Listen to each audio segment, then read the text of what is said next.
Welcome to Monday Re Tsene with Pretoria Psychologists. It's a new year, 2023, and in this month of January, we're looking at all the themes that includes or involve children.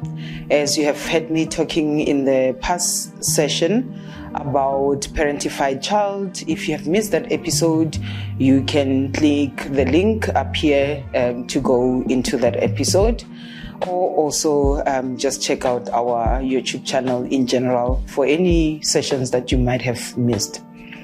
With that, I want to introduce the topic of ADHD, which is also known as Attention Hyperactivity Disorder. So ADHD is different from ADD. So the difference in that, as you hear, we say ADHD versus ADD. So ADHD has got the hyperactivity element of it, where the ADD is just attention deficit disorder. And what do we mean by the attention deficit disorder or the attention hyperactivity disorder? Is that the onset can be from childhood and it can persist throughout to adulthood. So you do have adults who with ADHD, or what we call adult ADHD or adult ADD. So it's not uncommon to get adults who've got ADHD or ADD, even though it's very, very common to diagnose ADHD or ADD in adulthood. I'm using ADHD and ADD interchangeably because they are very much related. The symptoms are the same, as I mentioned, except for the H part, which is the hyperactivity. But as I said, the focus for today is on ADHD, and my colleagues will do the other forms of, so they will talk about ADD. So as I said, the diagnosis will be from childhood, and how we see that, as I mentioned, it's the attention. So there will be an inattention. So a person will really struggle with being able to keep focus on something. And most of the time, and we say that ADHD, it's almost like overly diagnosed disorder, especially in children. So whenever a child cannot focus on an activity, a parent or a teacher or somebody around them will already think or automatically think that it's ADHD. No. An inability to focus on a task. So you find that a child cannot focus on a particular task, but they are unable to focus very well on another task, which then says to us that maybe that other task that they were doing, they were not necessarily interested in doing it, or else this other one occupies them. So you find that maybe if they are supposed to be watching TV, they fiddle a lot, they move their bodies a lot, they are unable to sit still, but then you give them a puzzle to solve, or you give them a board game, they are able to go on it for hours and hours and hours. So that will not be the inattention that I'm talking about. So it's supposed to be consistent throughout many activities that they do throughout their daily lives. And then we talk obviously about the hyperactivity of it. It will be the impulsivity, where there's obviously making decisions haphazardly and without giving it any thought. I was with an adult who I thought maybe they might have ADHD, where they said, I used to impulsively,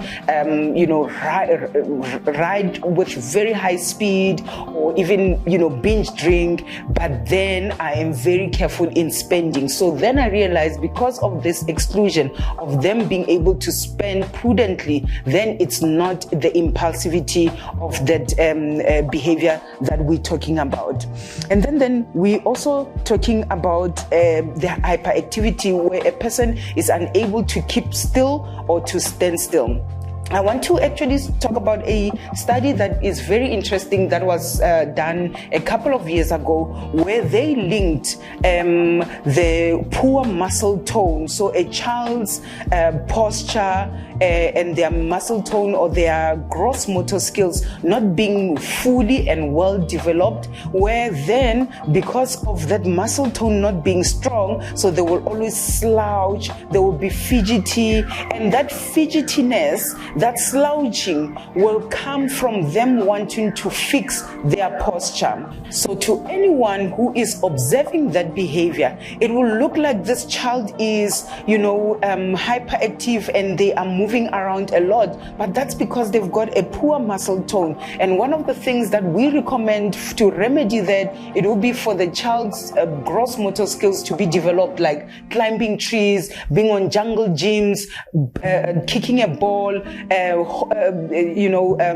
catching a ball, which all of these movements are developing gross motor skills. You will actually, maybe in your observation, realize that in children, especially the children who are born with technology, their fine motor skills are much more developed than their gross motor skills. And that's because they are, busy on the keyboard, they are busy on their phones, they are busy with this, anything that encourages the fine motor skills to be developed. And there is hardly any gross motor skills that have been developed. So it's very, very, very important for children to be encouraged to do something, to do movements that involve their motor skills. So we need to then exclude the ADHD when we see that the child's muscle tone is very low or is very poor, and remedy that and not be quick to diagnose it as ADHD.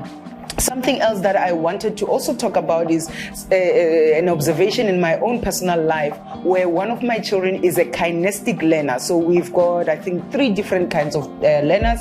We've got auditory learner, we've got learners who learn by sight, and those who learn practically, and then those who are kinestic learners. So these learners, they learn through body movement. So the more their bodies move, the more they integrate the information, the more the information crystallizes for them. Whereas the one who are sight, the more they see whatever they are learning, the more it crystallizes, also versus the one who are auditory, where whenever they hear something, the more it sinks in. So I observed this. So this one child of mine, whenever we did homework, they will hop in between, the sessions of the different subjects. And if I did not know any better, I will think that they have ADHD, and I will be forcing them to sit still through the homework. I'll be forcing them to, work in with their work being in one place. But for them, that's what stimulated their learning. And I let them be. And even now, they are very much liberal with their movement, the movement of their bodies. And that's how they learn. And that's how we differentiate if the child is still able to keep attention to that particular activity that they are doing. One of the remedies, yes, long term, it's not curable, ADHD and ADD. We manage it through medication. There's many medications that are on the market, some controversial. So speak to your GP, speak to your medical doctor, speak to your psychiatrist in terms of what works best for you, for your family, for your children, or for your child. And then another way is to also eliminate overstimulation. So what I mean by overstimulation is screen time. Screen time is overly stimulating, especially with the no filters of the blue light, and also because on the screen the story starts and it ends without somebody having to engage actively. They can be very passive, so they don't need to give any attention, so then it makes them to be inattentive. Those are one of the things.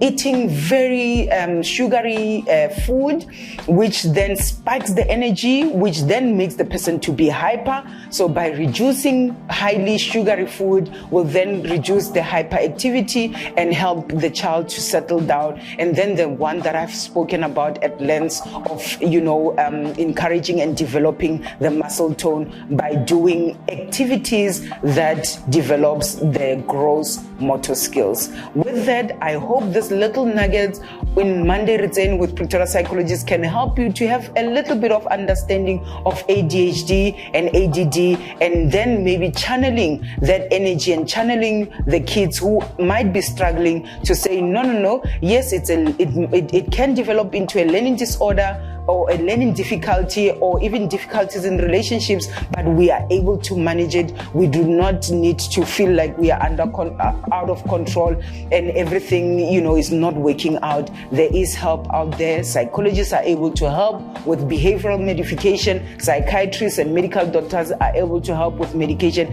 And you as a parent, as a family, as an individual, you are able to modify yourself in terms of what you expose yourself to, how you expand energy, and also learning how you also learn as an individual to help you through this journey. With that, thank you very much once again for tuning in. We'll see you in the next episode of Monday Re Tsene with Pretoria Psychologists. This is me signing out. Ndala-Magoro.